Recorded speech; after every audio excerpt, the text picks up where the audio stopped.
natin today, December 10, is yung gulayan sa barangay awarding ng 4Ps ng Pantawid Pamilyang Pilipino Program na naglalayon na makita ng mga beneficiaries natin na nagsusustain po sila ng gulayan sa kanilang mga komunidad.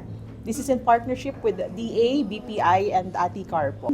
Dapat po lahat sila ay 4Ps beneficiaries at syempre ay nagmi-maintain, kaya nagsabi ko nagmi-maintain sila ng backyard gardening, gulayan sa barangay sa kanilang mga komunidad, sa mga barangay, of course with the support of the LGUs.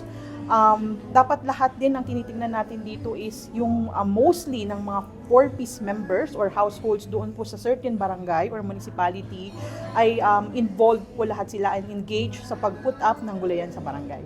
Dapat yung mga produce nila ay chemically free and then of course yun nga organic dapat and in-emphasize din dito na talagang yung community participation especially ng mga 4Ps beneficiaries yon and yung volume ng produce dapat nila aside from income generating ay naipapamahagi din po nila sa kanilang mga kabarangay.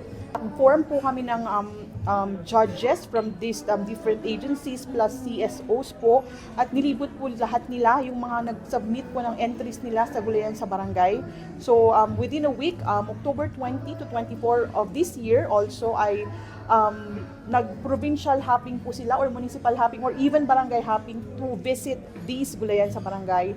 At from the criteria na meron po sila, doon po sila nag-rate.